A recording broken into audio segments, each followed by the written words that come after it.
sayohat qildingizmi demayman. Nechta davlatga sayohat qildingiz? Hech bir grant dasturi bitta hujjatga qarab kandidatlarni saralab olmaydi. Birinchi marta o'xshamadi degani umuman o'xshamaydi degani emas. Orzuligicha qolib ketardi duolarda bo'lmaganida. Feyllarim yetmagandek universitetda ham muammo bo'lishni boshladi. Bir hafta davomida umuman o'zimga kela olmadim. O'z ko'zlarim bilan 7 mo'jizani birini ko'rdim. Grant yutmagan taqdiringizda ham sizda mana shu bilimingiz qoladi. Agar orzularingizni yozib qo'ysangiz, shu ChatGPTdan olishadi yoki sertifikat olib yig'ayotganlar. Assalomu alaykum YouTube obunachilari. Bugun yangi bir formatda video olishni boshladik. Aynan o'zbekistonlik talabalar chet elda 100% grant asosida o'qib kelish imkoniyatini beradigan NSP grant haqida va bu deylik yangi rubrikamiz aynan o'ziga xosligi har bitta yutgan o'zbek talabalarimizni ma'lum bir кейslarini ochish va bugungisini asosiy mavzusi birinchi marta o'xshamadi degani umuman o'xshamaydi degani emas nomi ostida bo'lib o'tadi va bizni birinchi intervyudagi ishtirokchimiz bu Ruxshona. Ruxshona, avvalambor rahmat. Bugun intervyuga mayli deb taklifimizga rozi bo'lganingiz uchun alohida rahmat. O'ylaymizki, o'zimiz tengi bo'lgan yoshlarga juda ham manfaatli bo'ladi, aynan mana shu grantga topshirayotgan arizachilar uchun. Qisqacha o'zingiz haqingizda tanishtirib bersangiz. Assalomu alaykum. Men ismim Ruxshona va hozirda Toshkent davlat iqtisodiyot universitetining so'nggi bosqich talabasiman va hozirda moliya va moliyaviy texnologiyalar yo'nalishida tahsil olyapman. Zo'r. Va hozir obunachilarimiz uchun qiziq bo'lishi uchun aytamiz, biz Yevropada, aynan Slovakiya davlatida birgalikda intervyuni olib boryapmiz va Ruxshona NSP finalistlaridan biri bu mavsumni. Va hozir Ruxshona qaysi universitetda o'qiyapsiz? Hozirda Comenius universitetida 5 oylik grant dasturini, o'sha NSP grantini yutib kelib, hozirda shu universitetda tahsil olyapman. Qaysi yo'nalishda o'qiysiz? Menejment yo'nalishida. Menejment yo'nalishida Comenius universitetida. O'zi ko'pchilik ariza topshiruvchilar biladi, Comenius universiteti Slovakiyadagi eng reytingi baland bo'lgan universitetlardan biri va bu yoqqa aslida kirish ham oson emas hisoblanadi. O'zi noodatiy tarzda biz bugungi videoyimizni sizni A nuqtangizdan hozirgi B nuqtangizgacha kelgan bosib o'tgan yo'lingiz haqida gaplashmoqchimiz va sizni A nuqtangiz bu universitetga kirish bo'lgan. To'g'ri, universitetga kirish o'zi bir katta yutuq, lekin baribir ham universitetga kirgandan keyin hamma hayotni qadamlari boshlanadi va sizda ham shu jarayon bo'lib o'tgan. Sizda qanaqa kechgan? Siz aynan universitetga kirganingizdan keyin nimalar qildingiz umuman hayotingiz davomida? Avvalambor universitetga kirish oldidan umuman hech narsani o'ylamaganman. Shunchaki universitetga kirsam bo'ldi, orzularim tugaydi. Eng yuqori orzuyim ham universitetga kirish edi u paytgacha. Keyin universitetga kirganimdan keyin bizda juda ham ko'p uchrashuvlar bo'lardi, iqtidorli talabalar bilan, grant yutgan talabalar bilan, hamda stipendiyant bo'lgan talabalar bilan uchrashuvlar bo'lardi. Va shunday uchrashuvlardan birida biz ham ishtirok etganmiz va menga juda ham qattiq ta'sir qilgandi. Navoiy nomidagi, Islom Karimov nomidagi hamda prezident nomidagi davlat stipendiyalarini yutgan talabalar meni juda ham ruhlantirishgan va o'sha paytda bir gap bor edi. Agar orzularingizni yozib qo'ysangiz daftarga, bu albatta amalga oshadi degan edi. O'sha paytda bloknotim bor ekan. Shunchalik xohlaganmanki, yozib qo'ygandim. Men ham albatta stipendiyant bo'laman deb. Shu bilan mening yo'lim boshlandi. Juda ham ko'p tanlovlarga qatnashdim. Zakovatlarda qatnashib yurdim bo'sh vaqtlarimda. Bundan tashqari o'zimga ilmiy rahbar topib, ular bilan ishlab, maqola va tezislar yozdim. Lekin har safar ham men kutgandek natijani bermadi. Juda ko'p stipendiyalarga topshirib ko'rdim. Birinchisida hech ham o'xshamasdi. Juda ham qiynalardim. Siqilib, qiynalib, lekin o'zimda kuch topdim va bunga hozir xursand bo'lib yuraman. O'sha paytda tashlab qo'ymaganim uchun. Ikkinchi kursda rektor stipendiyasiga topshirdim. Unda ham o'xshamadi. 3-kursda Navoiy stipendiyasiga topshirdim. U ham muvaffaqiyatli kechmadi va o'sha 3-kurs paytimda meni shunchalik qilgan harakatlari, maqolalarimni yaxshi deb topib rektor stipendiyasini berishdi va bu men kutgan natija emasdi, chunki men Navoiy stipendiyasiga topshirgandim va bu men uchun yetarli bo'lmadi va yanada ko'proq harakat qilib, umuman to'xtamasdan o'z ustimda yanada ishlashda davom etdim va oxiri 4-kursda judayam ko'p yutuqlarga ketma-ketiga erishib boshladim. Demak, sizni birinchi kursda qilgan harakatlaringiz, boshlagan harakatlaringizni mevasi oradan salkam 3 yildan ko'p o'tgandan keyin mevasini berishni boshladi. Men birinchi marta siz bilan tanishganimda shu haqida aytganingizda, men birinchi bo'lib sizdan intervyu olish haqida menda hayolimdan o'tgan, chunki O'zbekistonda juda ham ko'pchilik umuman olganda insoniyatda bir marta fe'l bo'lsa bo'ldi, endi menda bu narsa o'xshamas ekan degan narsa bilan to'xtatib qo'yishlari juda ham oson. Oddiygina deylik sertifikat olishda ham, misol uchun o'zlari xohlagan balli ola olmasa, bo'ldi, menga emas ekan deb to'xtatib qo'yishadi. Lekin siznikida bu narsa bitta holatda emas, juda ham ko'p keyslarda bo'lgan va hozirgacha erishgan yutuqlaringizni 2-3 marta harakatlardan keyin erishganingizni natijasini ko'rsak bo'ladi va bu juda ham zo'r deb o'ylayman. Hammada ham bo'lmagan xislatlardan biri, balki mana shularning natijasida, mana shunaqa o'zingizdagi bor irodangiz sababli ham siz mana hozir Slovakiyada 100% grant asosida o'qib, bundan tashqari Yevropa bo'ylab sayohat qilish imkoniyatlariga ham ega bo'lyapsiz. Juda ham zo'r. Demak, sizni A nuqtangiz haqida gaplashdik qisqacha olganda va mana shu jarayonda sizda eng muhim bo'lgan faktorlardan biri bu sizni atrofingizdagi odamlar bo'lgan desak ham bo'ladi. Ya'ni deylik shu universitetdagi tadbirlarda qatnashmaganingizda, shunaqa odamlar bilan tanishmaganingizda balkim bunaqa imkoniyatlar borligi haqida ham bilmagan bo'lishingiz mumkin.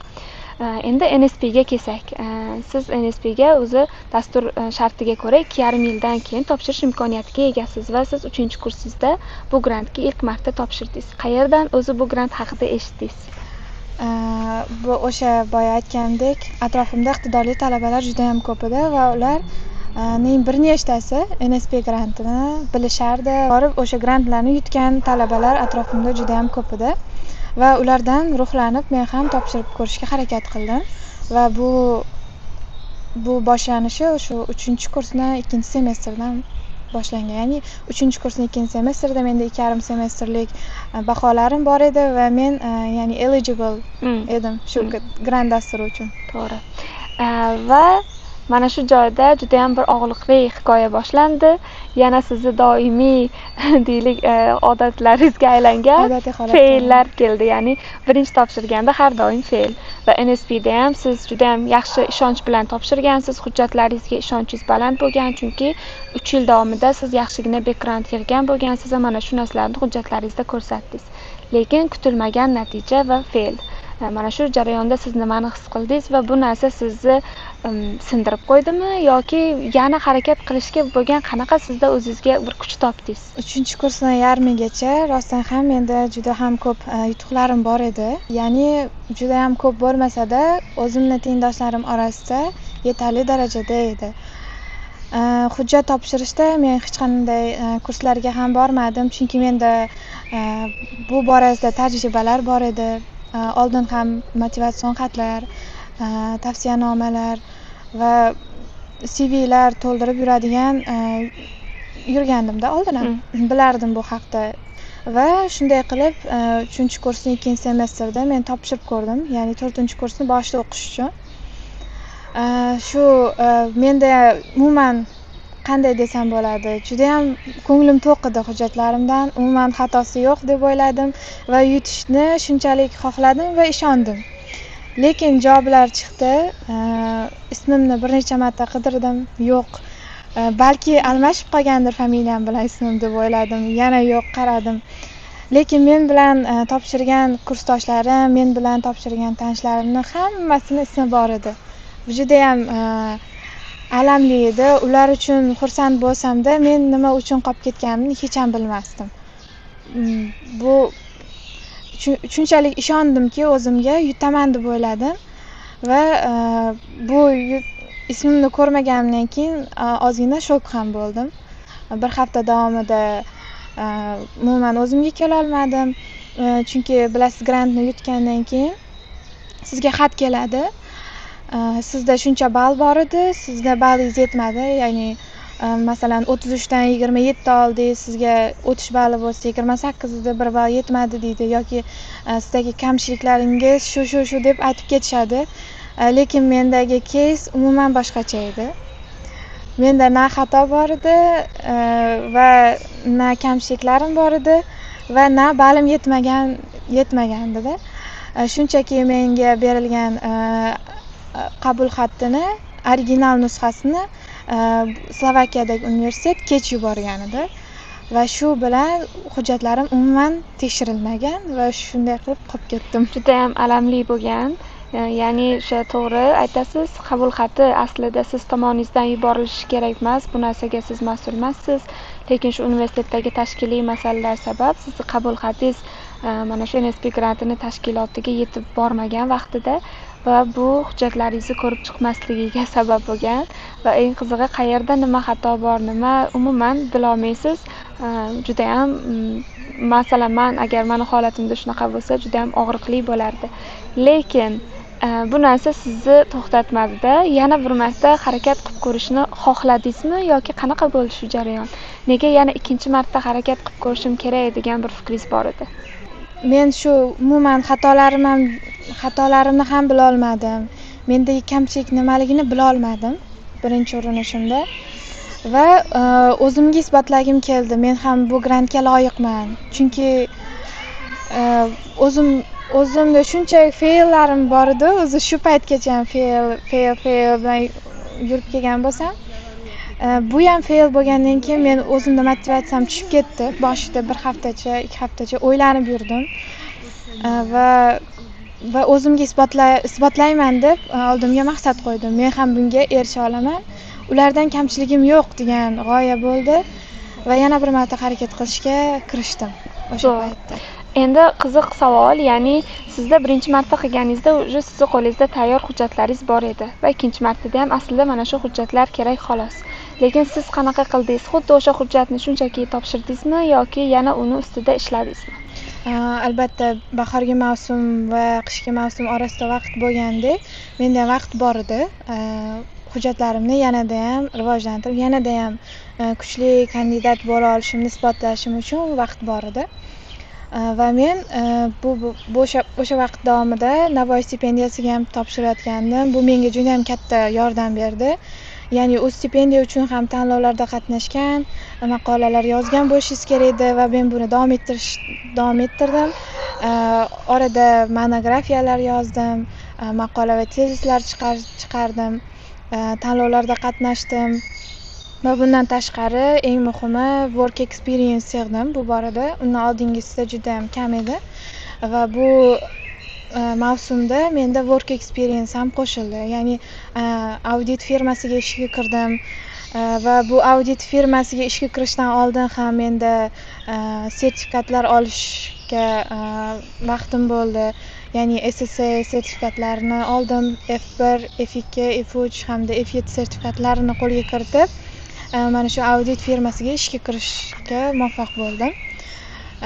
Va CVlarim ustida ishladim. Bu birinchisi bo'lsa, motivatsion xatimni ham shundaycha topshirmadim. Motivatsion xatimni ham o'z ustida ishlab, ya'ni bir necha marta o'qisangiz sizga yana fikr kelaveradi. Bu joyga nimadir qo'shsam bo'lar ekan yoki bu joyini olib tashladim ko'p ekan deb. Va menda ham xuddi shunday holat bo'ldi. Tavsiyanomalarimni ham, motivatsion xatlarimni ham ustida ishlab, o'zimga yanada ham mukammal qilib yozishga vaqt bo'ldi va uni ustida ishlab qaytadan yozib topshirdim. Umuman hattoki bitta qismi ham oldingi bilan bir xil bo'lmadi. Ya'ni o'sha paytda baribir ham oradagi 5 oyda siz ham o'zingizda ham fikrlaringiz o'zgargan, tajribalaringiz oshgan va mana shu joyda menga hozir yana bir fikr keldi. Bu aslida bizda juda ham ko'pchilik grant yutish uchungina shunaqa tajribalarni boyitishadi, sertifikatlar yig'ishadi va vaholanki aslida u sertifikat kerakmi degan joyi ham bo'ladi. Lekin sizni keysingizda siz qadamma-qadam aslida mana shu grantga munosabligingizni yo'lini bosib o'tgansiz deb o'ylayman. Ya'ni o'sha grant stipendiyalariga topshirganingizda, undan keyin mantiqiy ravishda sizga ish tajribasi kerakligini bilganingizda va o'zingizni sohangiz bo'yicha sertifikatlarni qo'lga kiritganingiz ham mana shu etaplardan o'tganingiz sizni grantga juda ham yaqinlashtirgan deb o'ylayman o'zim ham va bu juda ham zo'r. Va mana shu hujjatlaringizni tayyorlab turib ikkinchi marta yana topshirdingiz. Bu safar ham baribir ham odamda qo'rquv bo'lsa kerak, yana o'xshamay qolsa-chi, nimadir menga tegishli bo'lmagan faktorlar ham bor bu yoqda degan. Lekin qanaqa bo'ldi siz ikkinchisini javobini kutib olishingiz? Bu undan ham qiziq bo'ldi. Bu mavsumda feillarim yetmagandek universitetda ham muammo bo'lishni boshladi. Ya'ni 4-kursni yangi qaror chiqib qoldi. 1-kursni 1-semestrda hamda 4-kursni 4-semestrda exchange dasturida qatnashish ya'ni mumkin emas bo'lib qoldi. Shunaqa qaror chiqdi. Va menda bu qaror chiqqanda bizda hali javoblar chiqmagandi va men umuman umidimni uzdim. Ya'ni agar yutsam ham baribir bora olmas ekanman-ku degan xayol bo'ldi. Lekin mana shuncha to'siqlardan keyin ham Slovakiyadaman. Xudoga shukr. Tabriklayman. Yana bitta savol bor, lekin bunga juda ham ichiga kirib so'ramoqchi emasman. Aynan hujjatlar masalasida, ya'ni har bitta kandidatni o'zini alohida hujjatlarida ajralib turadigan jihati bo'ladi va aynan mana shu sababdan uni yutish ehtimoli ham oshadi. Sizni o'zingizni fikringizcha, sizdagi yutishingizga sabab bo'lgan qaysi bir jihatingiz ko'proq komitetga yoqdi deb o'ylaysiz? Hech bir grant dasturi bitta hujjatga qarab kandidatlarni saralab olmaydi. Ya'ni sizda birorta bir hujjatingiz, ya'ni motivatsion xatingiz masalan juda ham zo'rda, lekin tavsiyanomalaringiz yoki CVlaringizda kamchiliklaringiz bor va bu degani siz yaxshi kandidatsiz degani emas. Va men ham o'ylashimcha har bitta hujjatimni o'z o'rni bor. Ya'ni boya aytganimdek motivatsion xatimni ustida ham ishladim. CVlarimni rivojlantirishda davom etdim. Undan tashqari recommendation letter, ya'ni tavsiyanomalarimni ham iloji boricha boshqa kandidatlardan ajralib turadigan tomonlarini qo'shishga harakat qilib, qaytadan yozib chiqdim, qaytadan tekshirib topshirdim va umumiy aytganda har bitta hujjatni o'zini o'rni bor va men topshirgan har bitta hujjatim ham meni yutishimda o'zini hissasi bor. Demak, har bittasi muhim juda ham va har bittasi bir-birini to'ldirib bergan desak ham bo'ladi. Va mana grantni yutdingiz. Shuncha qiyinchiliklardan yurib kelib 3 yillik mehnatlar natijasida bilamiz, baribir ham hamma chet elda o'qishni xohlaydi va aynan mana shu NSP granti bir semestrga bo'lsa ham shunaqa imkoniyat bergani juda ham zo'r bo'lgan va mana shu orzuyingizga bir qadam qoldi va siz O'zbekistonda vizalaringizni olib Slovakiyaga uchib kelyapsiz. Birinchi marta Yevropani hududiga kiryapsiz. Mana shu jarayon qanaqa bo'ldi? Sizdagi birinchi taassurot Slovakiya haqida? Birinchi taassurot ham juda ham qiziq bo'lgan. Birinchi kelganimizda biz birinchi o'zi yutgan paytimizda guruh ochildi, yangi yutganlar, grant yutganlar va biz mana shu Comenius universitetini menejment yo'nalishiga kirgan talabalar bilan tanishishni boshladik. O'zimiz uchun yangi guruh ochdik va birga keldik. Biletlarni birga olib, birga keldik. Va kelgan kunimiz bizda tun edi. Kechqurungi soat 2-1lar atrofida edi. Bizda na sim karta bor, na internet bor. Bizda uyimizni, ya'ni yotoqxonamiz qayerdaligini bilmaymiz va biz biror kimdan yordam olish uchun juda ham kech edi. Ya'ni Slovakiyada bilishimcha kechqurun umuman hech qayerlar ishlamas ekan. Hamma joy yopiq va biz nima qilishimizni bilmay bir necha daqiqa turdik o'ylanib, nima qilamiz, nima qilmaymiz.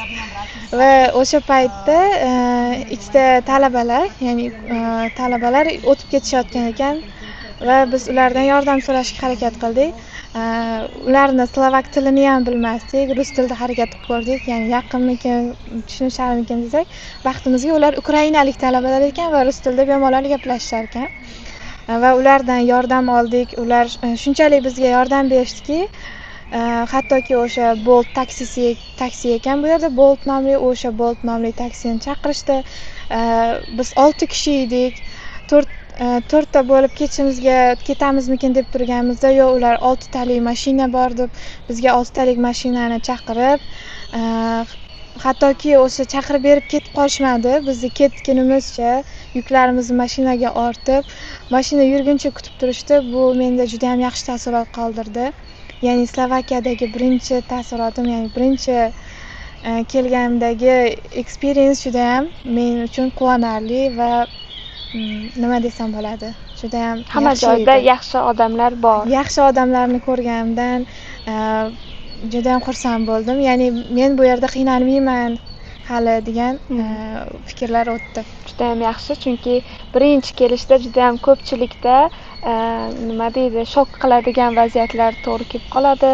Shaxsan o'zimda birinchi marta kelganimda umuman ob-havoga tekshirmasdan kelganman. Yozgi kiyimlarda kelsam yomg'ir quyib, sovuq havoda bo'lgan. Juda ham boshqacha taassurot bergan va sizni yaxshi taassurotda Slovakiya kutib olganidan juda ham xursandman. Va mana oradan birpasda 3 oydan ham ko'proq vaqt o'tdi. Siz mana shu Slovakiyada yashadingiz, o'qidingiz. Biroz universitet haqida ham gaplashsak. Boya aytdim, Comenius universiteti juda ham reytingi baland bo'lgan, kirish oson bo'lmagan, kirish juda ham raqobatli bo'lgan universitetlardan biri. Va mana shu universitetdagi o'qishingiz qanaqa ketyapti? Universitetimdagi o'qish juda ham zo'r. Eng quvonarlisi bu yerda siz o'zimizdagi universitetlardan farqli o'laroq fanlaringizni bemalol o'zingiz tanlay olasiz. Ya'ni qaysi fan yoqishiga qarab sizda bemalol tanlov imkoniyati bor. Va bu menga juda ham yoqdi. O'zim tanlagan fanlarni hozirda o'qiyapman. Va ustozlarga kelsak, ustozlar ham juda ham darslarni interaktiv olib borishadi. Har bitta o'quvchini o'ziga yondashadi, savol berganda har bitta o'quvchini sabr bilan tinglab javob berishadi. Hamma mavzular ketma-ketligiga ham juda ham zo'r. Ya'ni sizda final exam, ya'ni eng so'nggi exam qachon bo'lishini 1 oy, 2 oy balki boshlanishdanoq bilasiz. Aniq sanasigacha va ustozlar hattoki o'sha imtihonlarda qanday savollar tushadi, bularni oldindan sizga berishadi va siz juda ham o'zingiz xohlagandek tayyorgarlik ko'ra olasiz. Ancha vaqt bo'ladi sizda. Demak, birdan bir hafta oldin ertaga sessiya degan narsalar yo'q. Hamma narsa reja asosida, ogohlantirish asosida bo'lib o'tadi va bu ham qaysidir ma'noda sizni vaqtingizni hurmat qilishidan dalolat beradi. Shu narsaga siz o'zingizni rejangizga kiritib ish olib borishga. Va bu juda ham zo'r. Aynan Yevropa ta'lim tizimini O'zbekistondan farqli jihati desak ham bo'ladi. Bilasiz, NSP ni o'qish uchun ham kelamiz, lekin sayohat qilish imkoniyatini bergani uchun ham juda ham hammaga qiziq hisoblanadi. Va aynan Yevropada joylashgani uchun Slovakiya boshqa davlatlarga chiqib kelish juda ham oson. Sayohat qildingizmi demayman. Nechta davlatga sayohat qildingiz? Hozirgi kunga kelib deyarli 10 dan ortiq davlatga sayohat qildim va kelasi haftalarda ham meni eng katta triplarimdan biri kutib turibdi. Qayerga? Bu Ispaniya va Portugaliyaga juda ham katta trip va biz deyarli 1 haftaga ketyapmiz sayohatga. Va bundan oldin esa 10 dan ortiq davlatlarga bordim, tarixiy joylarni ko'rdim. Yoshligimdan tarixga qiziqaman va uyimizdagi barcha oila a'zolarim, ayniqsa onajonim juda ham Kolizeyni ko'rishni yaxshi ko'rardilar. Ya'ni biz uyda ham birorta YouTubedan video qo'yadigan bo'lsak ham shunaqa tarixiy joylarni ko'rib o'tirardik. Va men bu yerga kelgandan keyin juda ham Kolizeyni ko'rishga oshiqdim va Allohga shukr, shu Kolizeyni ko'rishga ham musharraf bo'ldim. O'z ko'zlarim bilan 7 mo'jizani birini ko'rdim-da. Tarix yoningizda. Tarix yonimda. Ya'ni kitoblarda ko'rgan, kitoblarda o'qigan joylarimni o'zini real hayotda ko'rish, bu juda ham baxtli inson bo'larkansiz. Juda ham baxtli bo'ldim. Endi sizga eng yoqqan davlatingiz qayer bo'ldi yoki shaharingiz? Har birini o'ziga xos jihatlari bor. Masalan, Italiyani tarixi meni lol qoldirgan bo'lsa, Parijni, Fransiyani go'zalligi, Belgiyani shokoladlari judayam menga yoqdi va yana Avstriyadagi binolar, biz birinchi marta Avstriyaga borganimiz uchun Avstriyadagi binolar bizda judayam bir boshqacha taassurot tug'dirdi, chunki bizda O'zbekistonda ham unaqa qurilishdagi bino inshootlar yo'q. Biz va Avstriyaga borganimizdan keyin biz shok edik. Voy, buni qanday qurishgan deb va kun bo'yi yurdikda charchoqni bilmadik, ko'rishga intilib va shu har bitta davlatni o'ziga xos tomonlari bor ekan va har bitta davlat menga yoqdi va bularni yana bir marta borsam, yana bir marta tashrif buyurishga roziman. Zo'r, Ilohim nasib qilsin sizdan-da ko'proq. Endi sayohat qilish mazza, lekin mana shu sayohat jarayonida baribir siz ancha ulg'ayasiz ham, sizda yangi bir hayotiy insaytlar paydo bo'ladi. O'zingizni bir kashf qilish, aytishadi, dunyoqarashni o'stiradi sayohat qilish deb. Sizda nima o'zgarishni sezdingiz o'zingizda? O'sha O'zbekistonda paytimda bunchalik o'zim sayohatga chiqmagandim bundan oldin va bu yerga kelib shunchaki rejalar tuzish ham bizga yangi tajribalar olib keldi. Bilasiz, bu yerda tur sotib olish ham bo'lardi, har bitta davlatga tur sotib olib borib kelsang ham bo'lardi, lekin bizga juda ham qimmatga tushardi bu narsa. Lekin shu 4 kishi, 4 ta qiz birga bo'lib, ya'ni bitta Boltga sig'adigan bo'lib kelishib, ya'ni biror joyga taksiga bormoqchi bo'lsak ham 4 tamiz chiqamiz, Boltga teng bo'linadi va arzonroq tushardi. Shunday qilib 4 ta qiz birlashdik, sayohatlarni rejasini tuza boshladik va menda reja tuzishga bo'lgan mukammal bir tajriba oldim desam bo'ladi. Ya'ni yangi skill rivojlana boshladi. Bu ancha vaqtni oladigan payt ekan. Ya'ni siz ipidan ignasigacha sayohatingizni vaqtigacha reja qilishingiz kerak. Bo'lmasam samolyotdan qolib ketishingiz mumkin yoki yetib bora olmasligingiz mumkin. Va biz o'zimiz hamma joyga kirib research qilamiz, ya'ni izlanamiz. Qayerda qancha uylar bor, biz qayerda tunab qolamiz. Bu juda ham ko'p mashaqqatli bo'lishiga qaramay, juda ham qiziq. Demak, sizda o'sha research qilish, boshqaruv, menejment qilish, reja tuzish, gidlik qilish tajribalari demak juda ham oshdi desak bo'lar ekan. Juda ham zo'r. Endi oxiriga kelgan intervyuimizni ham oxiriga keldik va aynan ishtirokchilarimiz uchun kerakli bo'lgan joy desak bo'ladi. Sizni o'zingizning tajribangizdan kelib chiqib turib, ularga beriladigan 3 ta tavsiyangiz aynan ariza topshirish jarayonida ularga qo'l keladigan tarzda. Avvalambor birinchi o'rinda bizning mavzuyimizga mos tarzda birinchi tavsiyam bu bir marta muvaffaqiyatsizlikka uchradi degani bu sizda keyingi imkoniyat yo'q degani emas. Albatta, muvaffaqiyatsizlik bu sizga aksincha juda ham ko'p tajriba beradi. Ya'ni siz xatolaringiz ustida ishlaysiz va keyingi bosqichda, keyingi mavsumda yanada kuchliroq nomzod sifatida ishtirok eta olasiz va bu sizga grant dasturlarini yutishingizni bir qadam yaqinlashtiradi. Bu birinchi tavsiyam bo'lsa, ikkinchisi har bitta hujjatingizni o'ziga xos tarzda tayyorlash degan bo'lardim. Chunki hozirgi paytda ko'plab talabalar shunchaki yuzaki tayyorlashadi va har birlari umumiy AI versiya, ya'ni shu ChatGPTdan olishadi yoki kimdirni motivation letterini olishadi, xuddi shunday qilib yozishadi va o'ziga xoslik qo'shishmaydi. Bu esa sizni imkoniyatingizni pasaytiradi deb o'ylayman. Har bitta hujjatingizda sizni boshqa nomzodlardan ajratib turadigan o'ziga xos jihatingizni yoritishingizni tavsiya qilgan bo'lardim. Uchinchisi, bu faqatgina grantlarga topshirish davomida grant uchun hujjatlaringizni tayyorlamang. Ya'ni grant uchun volonterstvalarda qatnashmang, grant uchun tanlovlarda qatnashmang, balki o'zingiz uchun bo'lsin.